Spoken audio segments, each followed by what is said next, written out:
Sejam muito bem-vindos a mais uma aula e hoje nós vamos falar sobre operando com mini contratos.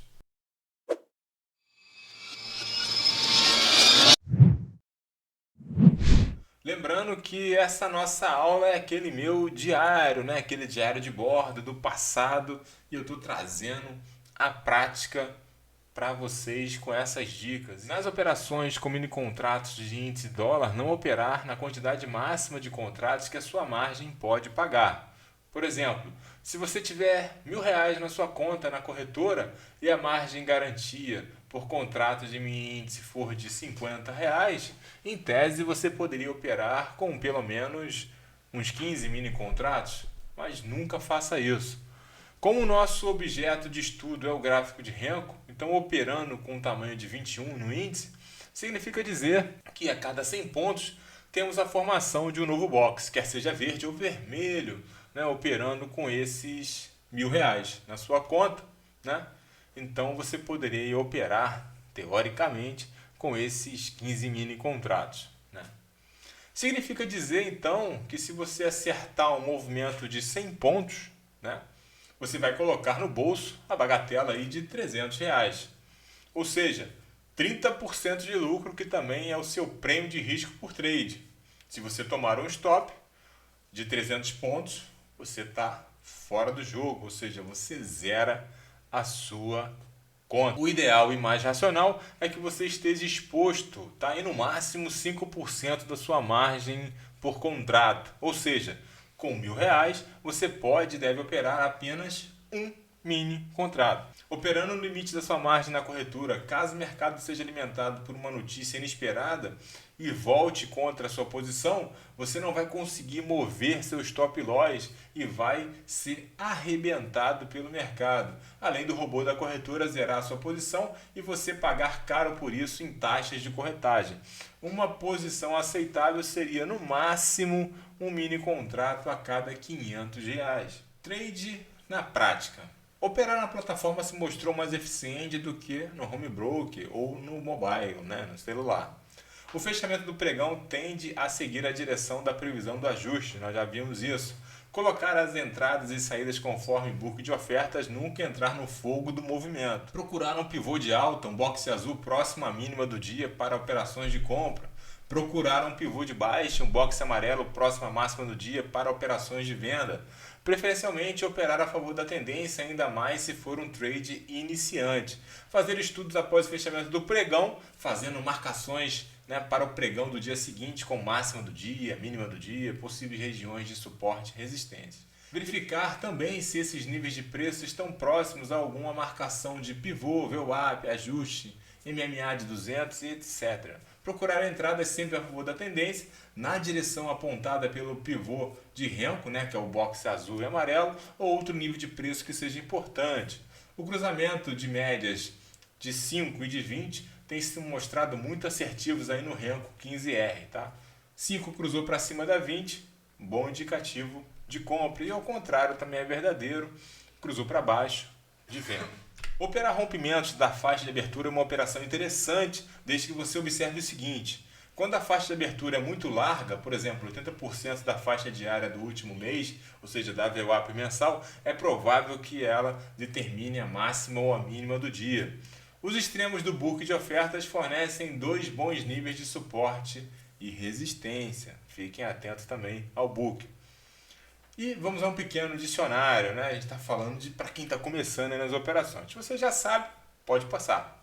Stop é a saída das operações e pode ser um stop com ganho, que é um stop gain, ou um stop com perda, que é o stop loss. Um stop pode ser fixo, onde você determina um valor em dinheiro ou pontos que está disposto a arriscar na operação.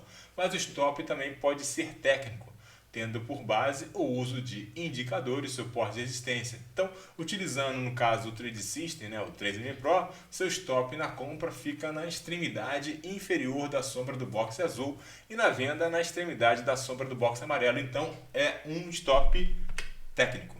Bom, continuando aí a prática, né, do trade, estratégia de rompimento de canal. Então, deve haver uma análise de preço para determinar a entrada, a análise de volume, né, vai potencializar essa entrada, e a análise de volume direcional vai validar essa entrada. E qual o volume direcional? Se a soma das agressões aumentarem, é provável que haja rompimento do canal. A diminuição do volume antecede a virada, né? E em estratégias operacionais, a gente busca operações de proteção, operações de rompimento e operações de pullback.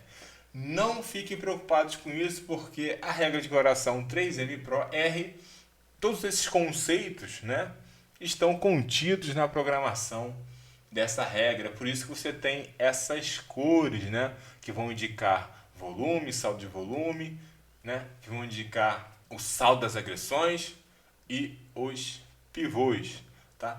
E basta que você busque, ou seja, identificar aonde acontecem, né, esses pivôs, né, onde existe esse acúmulo de volume de saldo de agressão comprador-vendedor, para posicionar as suas entradas. Outra dica legal é que na abertura do pregão do mini índice, observar a direção dos preços no book de ofertas. Eu já falei sobre isso e estou repetindo que é importante. Então o que você pode fazer também? Marcar a máxima, a abertura, a mínima e o fechamento do box de maior alta ou maior baixa durante o pregão. E para isso você use lá o Candles Line, né, para marcar isso no teu box. Eu já dei essa dica em alguns vídeos lá do canal. O que você faz? Você pode aguardar os primeiros 60 minutos do pregão, tá? Eu particularmente não opero a abertura, eu aguardo o mercado americano. Então eu espero fechar o primeiro candle de 60 minutos e marco lá Candle Lines, tá? Marquei essa posição e eu vou trazer essas linhas lá de 60 minutos e vão ficar marcadas no meu gráfico de Renko. Aí eu vou observar o que vai acontecer no fechamento do candle de 60 minutos lá no Renko. Um boxe amarelo, um boxe azul, é compra ou venda, porque é um nível importante e o mercado respeita. Então, a máxima dos 60 minutos, será que esses 60 minutos determinou a máxima do dia? Ou aquele nível foi a mínima do dia? E como é que o pregão vai se comportar depois, né, desses primeiros 60 minutos? São importantíssimos. Então, é uma dica também de operações com essas marcações, tá? Então, você deve também ajustar as entradas e saídas para o cruzamento de médias. Quem usa as médias, apesar de ser um pouco controverso e questionável, mas enfim, acabam que elas funcionam. Na verdade, todos os setups funcionam desde que você saiba o que você está fazendo, o que você está olhando e aonde você vai operar. Então, algumas médias que funcionam no Renko, né, é a média móvel exponencial de 5, né, com a média móvel exponencial de 20, né, que elas são mais rápidas. Então, como o Renko é atemporal, você precisa de uma velocidade maior para essa mudança aí das médias, né, de nível de preço. Então, é a média exponencial de 5 com a de 20. Tá? Na compra, né, ou seja, a de 5 cruzou para cima, da de 20 é um indicativo de compra e para baixo de venda. Tá? Dica: observar o surgimento de boxe azul e amarelo nesses cruzamentos de médias para reforço da confirmação de reversão. Então, se surgir um boxe azul no cruzamento da média exponencial de 5 para cima de 20, melhor ainda, tá? Reforça essa confirmação de reversão daquela intratendência, ou seja, aquela tendência dentro da tendência. Lembra que a gente estudou isso lá atrás. Uma outra dica importante também, que vocês podem testar aí, no operacional com mini contratos, é traçar o Candle Lines no fechamento de 60 minutos. Já falei isso, né? E um gráfico Renko. Observando se o fechamento está acima ou abaixo de uma média móvel aí. Você pode usar entre 18 e 21. Tá? Aí vocês testem de acordo com o perfil de cada um. Então, durante o pregão, você vai traçando pontos de entrada de acordo com as máximas e mínimas dos candles de 60 minutos. Tá? Então, à medida que passa 60 minutos, você vai atualizando esses níveis, essas linhas, para você operar com Renko. Então, para se ter uma ideia de volatilidade, pontos de pullback, suporte e resistência e tamanho dos stops de entrada de cada operação. Isso é uma possibilidade de um operacional. Agora a gente vai falar sobre os tipos de stop diário. Tá? Então a gente tem stop por perda máxima financeira. Exemplo, perda máxima aceitável no dia é de R$200. Levou um stop desse valor na primeira operação, desliga o computador e vai andar de bicicleta. Stop por loss from top. Então você tem uma meta diária de R$500. Você ganhou R$500, aí você pode estabelecer um stop de 200. para tentar mais, né? Ou seja, ganhar mais nesse dia. Mas se você perder, ou seja, tomar um lote nessa segunda opção, você também para e vai andar na sua bicicleta. Stop por número de operações. Exemplo, você fez 3 operações e está no 0 a 0, você para. Ficou negativo, né? Ou até a primeira operação já foi um stop por perda máxima. Nessa situação você para de operar. Ou vai ser pelo número, ou vai ser pela condição de ser logo estopado na primeira, você não opere mais. Falsos rompimentos no mini índice. Você tem bastante coragem para operar com mini índice? A maioria dos traders não dispõe de capital suficiente para esses contratos. Para operar com 10 mini contratos, em teoria você precisaria de 500 em garantia na corretora, né? Mas se você fizer isso, as chances de se ferrar aumentam na mesma proporção da sua alavancagem, tá? Uma posição recomendada, não a ideal, seria pelo menos 6 vezes esse valor na conta da corretora para operar com esses 10 contratos. Isso considerando uma meta diária aí de R$ 500 e um stop por perda máxima de 200 ou 100 pontos. Com pouco valor em garantia, não é possível colocar um stop loss sensato ou superar os movimentos adversos. Existem grandes quantidades de stop de venda abaixo da mínima faixa de abertura e mínima do dia, né? Os institucionais levam o mercado para esses níveis. Por que isso é importante? Por que é importante que você saiba isso? Para que você venha se proteger. Porque existem grandes quantidades de stops de venda abaixo da mínima faixa de abertura e mínima do dia. Os institucionais levam o mercado para esses níveis, levando os amadores, ou seja, você, a vender, e então eles compram suas posições, as suas mercadorias, né, os seus contratos a preço de liquidação. A grande quantidade de stops também de compra acima da máxima da faixa de abertura, né, ou na máxima do dia e na máxima do dia anterior, né, colocadas ali por vendedores descobertos hesitantes. Ao empurrar o mini índice para esses níveis, os institucionais disparam o pânico de compra, né? Os institucionais vendem a descoberto, posicionando-se para a próxima virada de baixa. Desconsidere os falsos rompimentos do mini índice, opere contra eles. Use osciladores para detectar quando um falso rompimento começa a perder força e aposte ao retorno no meio da faixa do dia.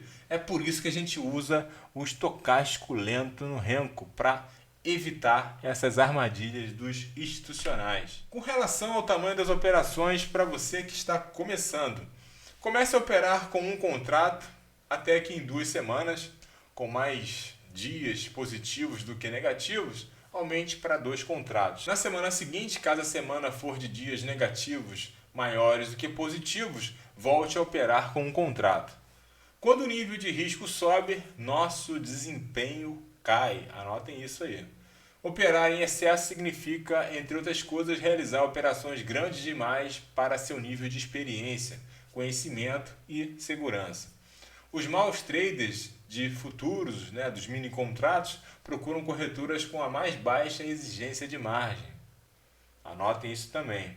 A principal recomendação para os operadores é entrar no mercado com sensatez e racionalidade, maximizando os ganhos, minimizando as perdas e assumindo a responsabilidade por todos os seus passos.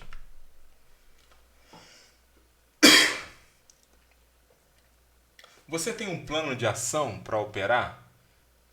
Então, para